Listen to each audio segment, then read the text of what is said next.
안녕하십니까. 담덕법률사무소 대표 변호사 박지윤 변호사입니다.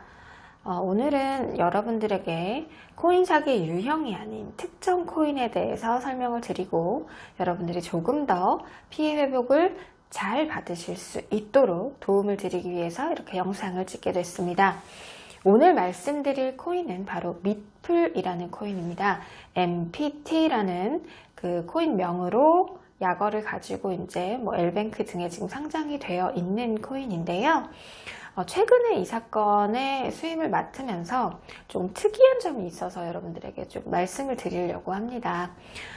요즘은 변호사를 선임하지 않고 코인 사기를 당하신 분들이 상당 부분 경찰서에 먼저 신고를 하시는 분들이 많습니다. 그런데 이제 이런 분들 중에서도 수사가 조금 진행이 더디다거나 내가 더 어떻게 해야 될지를 모르겠다거나 내 사건이 방치되어 있고 조사가 전혀 이루어지고 있지 않는다라는 생각이 드신 분들이 이제 저희 사무소로 문의를 많이 주십니다. 그럴 경우에 이제 저희는 여러분들의 자료들을 취합을 해서 이제 고소 사실을 적고 그리고 그것을 바탕으로 이것이 왜 사기인지에 대한 여러 가지 자료들을 저희 나름대로 개발을 하고 분석을 하고 취합을 해서 그렇게 고소장이라는 것이 제출이 됩니다. 하지만 당연히 그 고소장을 제출하는 데는 일정 시간이 소요될 수밖에 없겠죠. 이 사건도 마찬가지였는데요.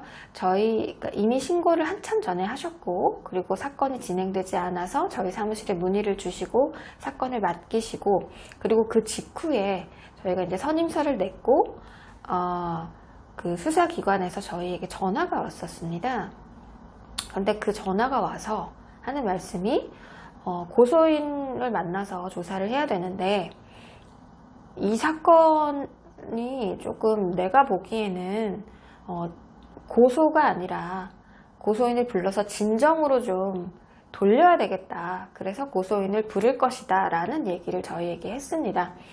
그래서 왜 이게 진정으로 들어가야 되는 사건인지에 대해서 저희가 일단은 따져 물었고 그리고 진정으로 사건이 됐을 때 이 사건이 어떻게 되는지에 대해서는 이제 저희가 설명을 드릴 것인데 진정 사건이 되면 고소하고 진정의 차이는 고소라는 것은 여러분들이 수사기관에 나 사기친 사람 가해자 그러니까 피의자가 되거나 피고인이 될 텐데 그 사람을 처벌해 주세요 라고 얘기를 하는 거예요. 가장 큰 차이점에 대해서 설명을 드립니다. 그런데 진정사건이 되면 그 처벌의 의사를 밝히는 것은 아니고요. 그리고 수사 단계에서 이 차이가 나는 것이 뭐냐면 고소라는 사실이 접수가 되면 입건이 바로 됩니다. 그래서 수사 개시가 막바로 일어나야 되거든요. 하지만 진정이 되면 입건이 바로 되지는 않아요. 내사라는 단계를 거치게 됩니다. 내사라는 것은 수사 개시가 바로 일어나는 것이 아니고요. 경찰이 사건의 전반적인 내용을 내부적으로 조사를 해본다라는 겁니다. 그러니까 공식적으로 입건이 되는 것이 아니라 내사 이후의 입건 절차를 밟게 되는 것이죠. 그렇기 때문에 수사 개시가 바로 일어나지 않더라도 그 부분에 대해서 문제 제기를 할 수가 없는 그런 경우가 돼버리는 겁니다. 그래서 저희가 일단은 강력하게 반대를 했고 저희가 제출한 고소장을 바탕으로 다시 이 사건에 대해서 검토를 해주시고 그리고 당연히 고소사건으로 접수를 해주셔야 된다고 강력하게 저희가 피력을 했습니다.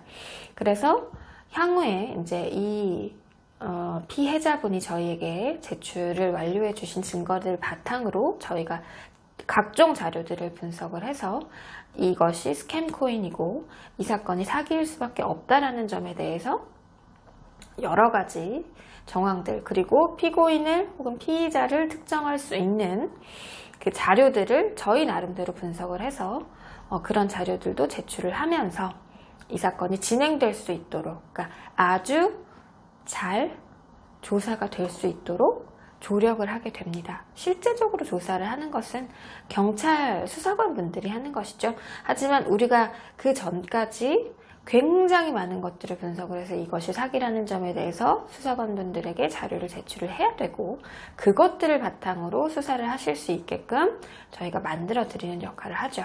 그리고 수사관 분들은 이것이 왜 사기인지 고소장 내용을 읽어보시고, 그리고 저희와 여러 가지 이제 소통을 하시기도 하고, 그리고 전에도 한번 말씀드렸지만 경찰서에서 코인 사건에 익숙치 않은 경우가 대다수라고 생각을 합니다. 그렇기 때문에 변호사분들이 가서 강의를 하기도 하고 이런 경우들도 왕왕 있는데요. 코인 사건이 아무래도 가장 신종 사기이다 보니 수사에 좀 난항을 겪는 부분들이 많은 것으로 알고 있습니다.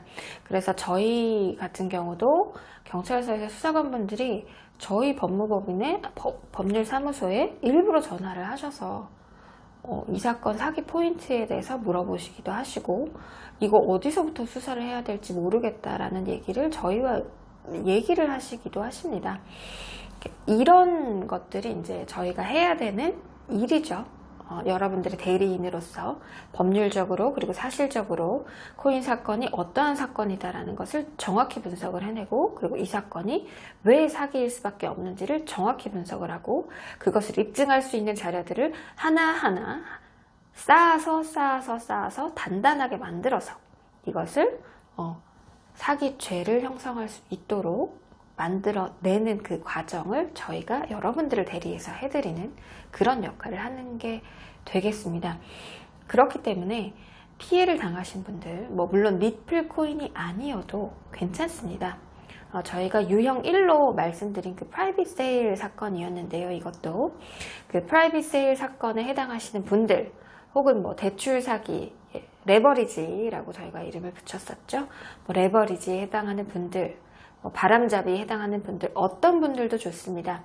저희가 최선을 다해서 이 분야에서 쌓은 그 노하우와 그리고 저희만의 방법으로 여러분들에게 이 건이 왜 사기이고 어떻게 이 사람들을 처벌할 수 있고 하는 것들을 제대로 분석해서 수사기관에 제출하고, 수사관 분들과 이제 그러니까 적극적으로 소통을 해서 이 사건이 잘 진행될 수 있도록 만들어 드리는 그런 역할을 하고 있습니다. 꼭 저희하고 좀 상의를 해주시면 좋겠습니다. 여러분들에게 항상 온 마음을 다해서, 특히 코인 사건 같은 경우는 저희가 진심으로 다 노력을 하고 있습니다. 물론 코인 전담팀이 운영이 되기도 하지만 제가 이 사건에 굉장히 적극적으로 달려들고 있기 때문에 여러분들이 저희를 좀 신뢰하고 믿고 맡겨주셔도 좋을 것 같습니다. 그 부분에 있어서는 제가 감히 자신을 드릴 수 있을 만큼 열심히 노력을 하고 있습니다. 담당은 항상 여러분을 향해 열려 있고요. 여러분들이 피해를 보셨다면 언제든지 저희 사무소에 연락 주셔서 상담해 보시고 해결 방안 찾아가셨으면 좋겠습니다. 미리 수사기관에 진정을 하셨거나 고소를 하셨거나 어떤 분들도 괜찮습니다. 일단 전화 주시고요. 여러분들 많은 도움 받아 가셨으면 좋겠습니다. 고맙습니다.